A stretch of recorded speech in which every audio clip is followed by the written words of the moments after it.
Okay, so have you been practicing bilocating yourself? I have been focusing on the things that he taught me, and the best success I've come to it is being non-physically in multiple places at once. Being able to see different places and actually sometimes act in physical places, and that's how I think he got there. He was a remote viewer, and perhaps he was on a team. He was the only non-CIA trained member of the team. They actually would do intelligence gathering using remote viewing, which is, if you get into the esoteric world, you find out that there's classified research. I actually found out from somebody who knew Aleister Crowley that towards the end of his life he was working with the government in Long Island at one of the facilities that does multidimensional research. Yeah, I've got a friend of mine that's bulimic, and he was talking about that, yeah. And so there's a long tradition of magic. So what's the secret? In your opinion, what are some of the keys then that you have picked up on?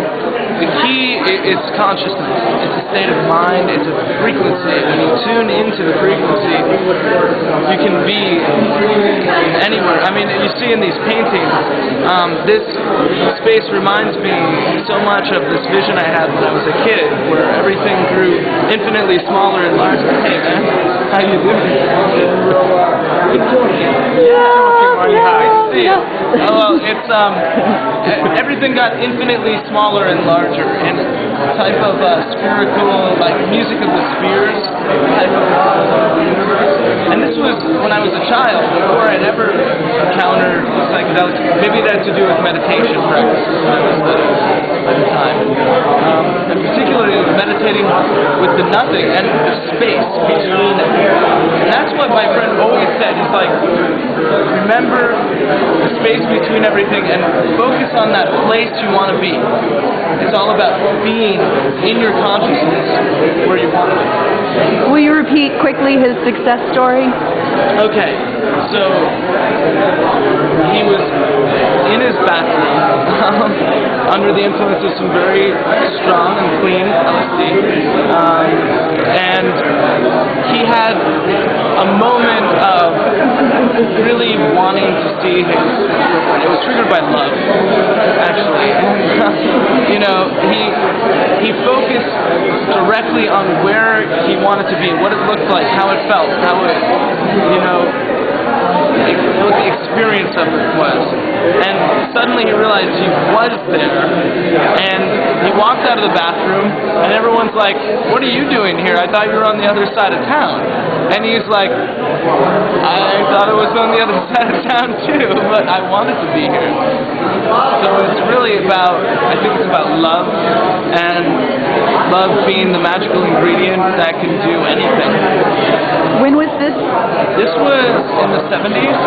Oh, wow. This was a long time ago, and I think, that's what he was involved in some classified research, which eventually led to him being killed, but,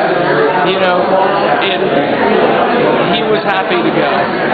He came to me right away. I didn't even know he was dead. I was like, why am I not being able to sleep when I'm having transmissions, from the other side, non-stop? And I'm like, okay, yeah, it must be my, and it was, of course, and,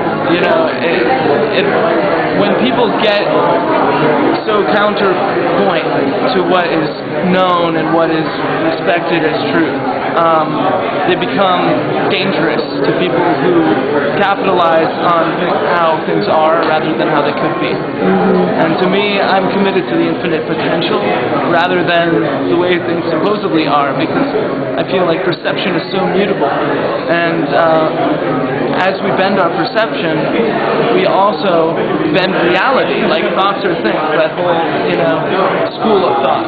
It's absolutely true. Because thoughts are electromagnetic impulses.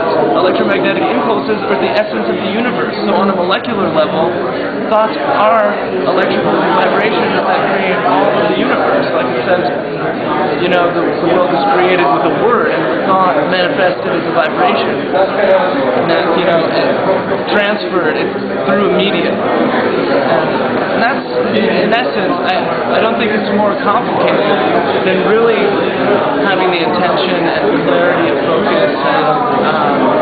And I know that there's major things, like a major Buddhist teacher of mine, she showed me how she rigged her car to run on water. She didn't show me how, she showed me that she did. She's like, look, there's a big zero in the gas gauge. I've been driving around and around. You know, and she gave me blueprints and everything. I'm still working on that, but it just goes to show you how. And she has seen people teleport. She's seen people levitate. You know, people, I mean, in that tradition often go out in rainbow light. You know, and that's basically the essence of what we are anyway. The way I see it, you know, running through the forest at night. That's how I see the trees. You know. Ah, yes. The power of the possible. Yeah. Evolve, expand here at the Chapel of Mirrors in May 2008 with Reverend Aaron Jones. Aaron Jones. Yeah. Thanks. I'm sure that would be cool.